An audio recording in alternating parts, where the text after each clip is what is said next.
Hello, my Jedi friends, and today I am going to surf on the crest of the wave of controversy, and I'm going to ask the question, is God real?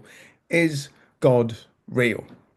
So, before I get absolutely lynched, which I fully anticipate could be part, whether God exists or not, whether he agrees with me or not, I'm sure that God would forgive me for even asking the question, because I'm a mere mortal, and if he created me, he knows my flaws. So he, she, whatever. Maybe God's running around with a rainbow flag for all I know. Who knows, folks? God could be whoever he wants, whoever she wants, whoever it wants, whatever.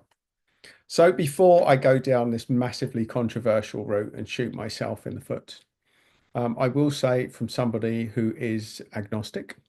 I'm agnostic, folks. I'm very practical about this thing, but I work with energy. So let's start with this. I believe that what most people call God is an energy that is accessible to all. It's universal life force energy. So people that work with energy talk about universal life force energy. And the reason I take this highly controversial topic is because most people who are religious believe in a God, in a supreme being. And yet, when I explain energy to the same people, and I talk about interconnected energy, I talk about universal life force, I talk about us working as a channel and moving all of this through us, those same people tell me, well, that just doesn't sound real. It doesn't sound real. It sounds too far out there. So I'm going to state the obvious today, folks. To all of the people that I've spoken to that believe in a God or a supreme being, but don't think that energy or working with energy is real, well, I'm going to question you and I'm going to throw it right back at you. How can you believe in one and not the other? There's the question. There's the real question, folks. Because I've met a lot of people who have faith, people of faith. And for the record, folks, here's a little story for you. My grandparents, who lived in Belfast, went to church every single week for their whole life. The whole life. Went to the church, went to the church. And all those churchgoers, they ended up in their 90s, 80s and 90s, living in a community home where there was a room. There was a room, a community room that anyone could use. And my granddad, the one thing that he looked forward to every week, he had three of his friends. When he was too old to play golf, they used to come round every Tuesday evening and they'd play cards. And there was no one else there. Now, one of these God worshipping characters decided to put in a complaint that he was taking over the communal area. And all these followers of God, all these churchgoers, all these religious people, they put together a petition and got him to not be able to use the community area. The fact that nobody else would be seen in it on a Tuesday night after they passed it, not one person used that area, but they got together to stop him using it. And that was my granny's conversion. She actually wrote a wonderful letter and put it up on the board. You know, all of you people that believe in God, all of you God worshippers that have done this, I hope you know you get your karma. Or, you know, I hope that you're met with more compassion when one thing that you've got to look forward to in your life is taken away by God worshipping people. So that was her conversion. That was when she realized that maybe God is real, but people are flawed. People are flawed, folks, especially the ones who say that they worship God. They follow God. They are people of faith. And quite honestly, they are usually total assholes, or some of them, some of them are. I'm going to tell you one of my stories. This is a true story, folks. During my nursing years, sometimes we had to get in agency nurses. And for legal reasons, there'd be two qualified nurses, there'd be one unqualified nurse, there'd be 24 patients. So, for legal reasons, we used to split the patients as who we had to sign the accountability for. So, what generally happened with the regular staff is we'd all work, we'd go through our 12 patients, and if one finished before the other, then they'd go over and help the other nurse. That was just done. That was the done thing on the wards. You know, it wasn't like, oh, these are my patients, they're yours. You just helped out where you were needed. And that seemed completely logical, rational, and normal for any nurse. I had a nurse come in one night and she brought a Bible with her. And ironically, her name was Faith. Faith. Faith, the qualified nurse, waltzed in the ward one night with her Bible to learn about God's teachings. And being the regular staff, I decided to take the heavy side of the ward that needed a lot more attention because I felt it was my obligation as a senior nurse on there. And I was stuck in a side room. I was stuck in a side room. I was gowned up. I was barrier nursing. I had a patient that took a long time that was actually drowning in a pool of diarrhea. There you go, folks. That's my old life. That's what I was doing, cleaning up piles, puddles, pools of diarrhea for people. That's what I was doing. So as I was caught in this room in the middle with the care assistant cleaning up this patient, one of my patients put on the bell to go to the toilet. And I looked outside, the bell was just going and going and going. And I looked outside and I saw Faith sitting there with her Bible, not doing anything, not doing anything. And the bell just kept going and going and going and going and going. When I eventually got out, the patient had wet themselves. This poor old lady had waited so long that she'd wet herself in the bed and we had to change her. And I went up to Faith and I asked her, "Why did you not help this woman?" And Faith's answer was, "She wasn't my patient. Wasn't my patient." There you go, folks. God reading the Bible, but not her patient. Piss yourself on your bed.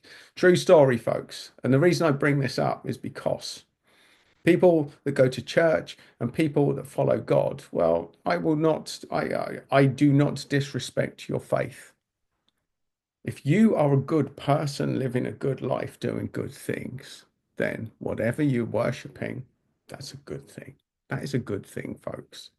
I will never make any judgment. Let me actually flip this. Let me tell you the other side of this equation. So, when I was a teenager, I lived with my grandparents from the age of 17 until I was 19. And next door neighbor was a woman called Mrs. Fox, and she used to go to church every week. She was the most incredibly upbeat woman I've ever met. Always talking about God, always talking about faith. Oh, God bless you, Adam, you lovely thing. Oh, God bless you, Mr. Wilson, she would say to my granddad. God bless you. She was wonderful, absolute wonderful woman. She was married to a guy for over 60 years. And one day, this guy went out to pick up the paper, went to the newsagents to pick up the paper, and a joyrider hit her husband. This kid that had stolen a car smashed into her husband and killed him. And I found out about this, and I found out within a couple of days that Mrs. Fox had gone down to the hospital where this guy he had injuries because he crashed into a wall and crushed this guy against it. She went down to forgive him.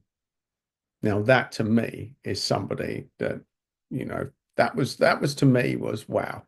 If God can do that to people, if God can let you forgive somebody when that happens to you, then that works for me. And whether God's real or not, it's real to you and it creates you to be a good person, living a good life, then that's good. That works for me. I'm not going to question that faith.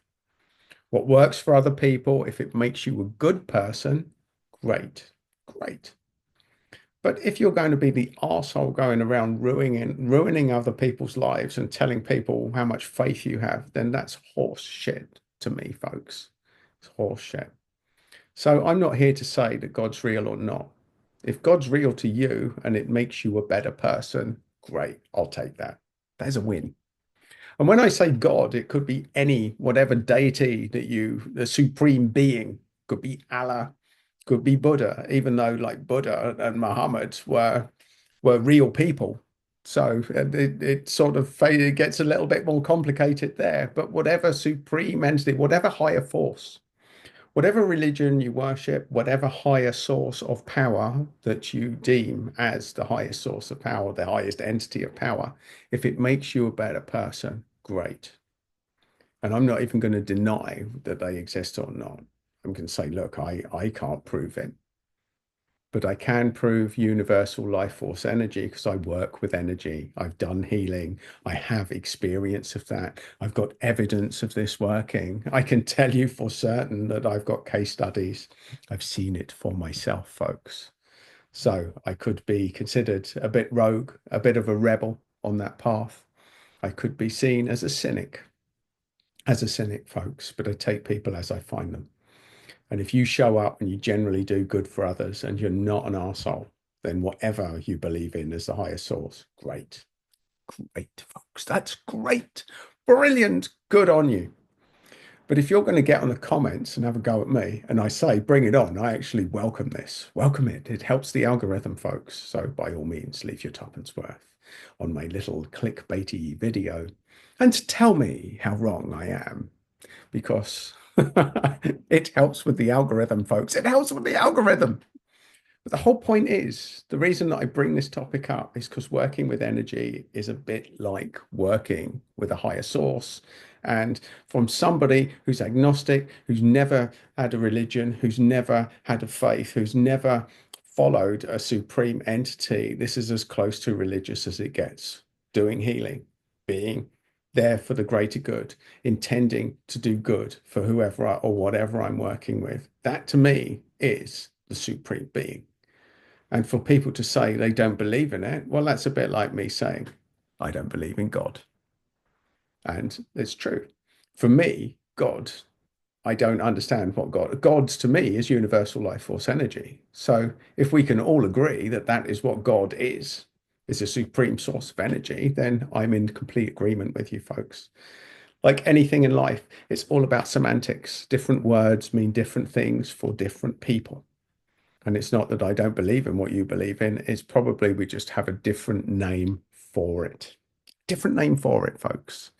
But if you're living and you're wanting to stitch people up, you hold acrimony towards other people, you look at other people and you judge them, or that only you and the people that follow your deity are going to heaven and everyone else is going to burn in hell, well, then bollocks. That's absolute bollocks from my work, from my point of view, folks. And that is my tuppence worth on this very controversial subject.